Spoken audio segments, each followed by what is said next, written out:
It's finally time for another low-effort, money-sucking Wargaming auction event once again. This time, Wargaming wants you to spend your gold on a Russian heavy tank called the K-2. Is it worth it? Nope.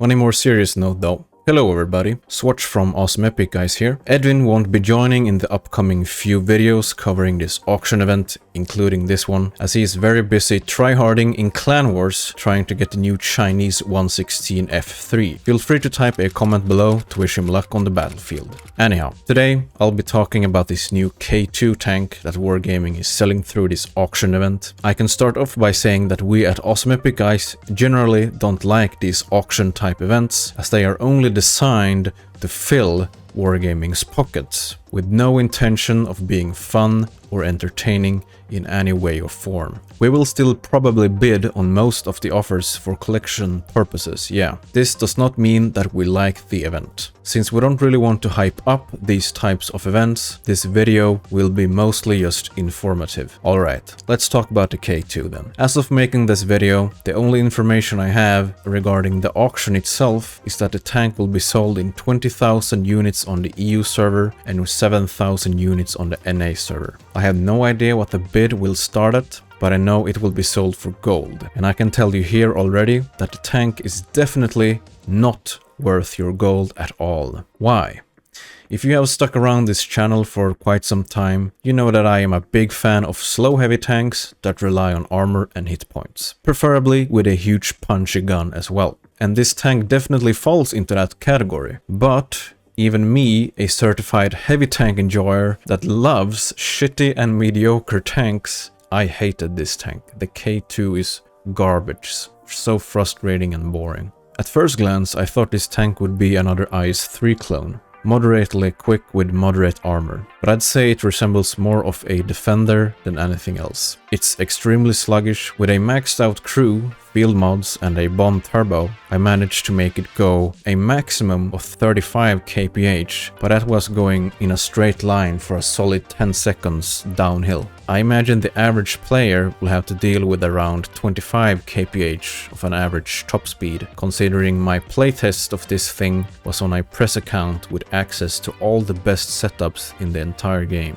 The gun handling is absolutely atrocious, and it still only packs the average Soviet 390 alpha damage. The DPM is absolutely garbage as well, and the view range too. This tank has one selling point and one selling point only: armor. When I played this thing, I could survive for quite a long time in every battle I played. However, the armor will only hold up to a certain degree. Tier 10s will obviously have no trouble penning you at all. With tier 9 it's 50-50, I'd say. It's against tier 8s and below where you'll actually feel the tank's sturdiness. That's where the good news end though. More often than not, tanks of any tier could pen me straight in the turret top or in the cupolas. Almost every battle where I went hold down, the enemies managed to figure out this weak spot. Also, the gun is horrible. 390 alpha is standard and nice, really nothing to complain about there, but 203 standard pen is just garbage. So most of the time you will have to rely on the 270 pen heat rounds that are just better in every single way for this tank. You cannot snipe with this gun because the accuracy and aim time is horrible as well.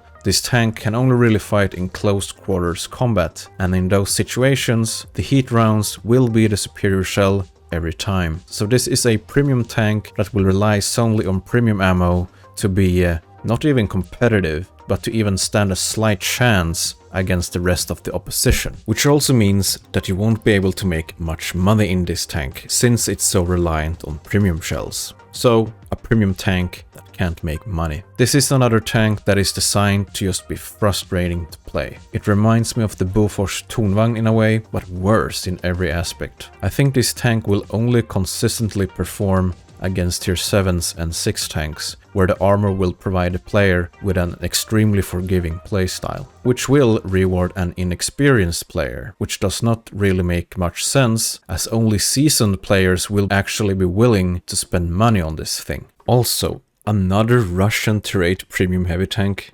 Really? Come on.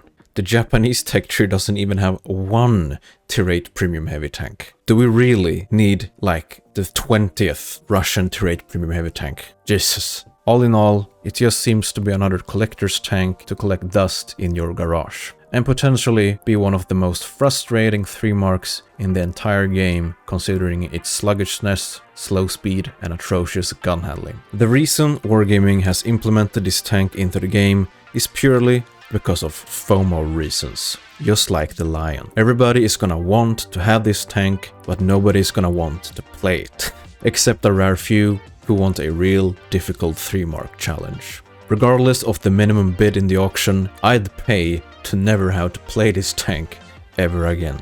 So no, this tank is definitely not worth your time and effort and money, but let me know what you guys think in the comments below. Thank you guys for watching. Bye bye.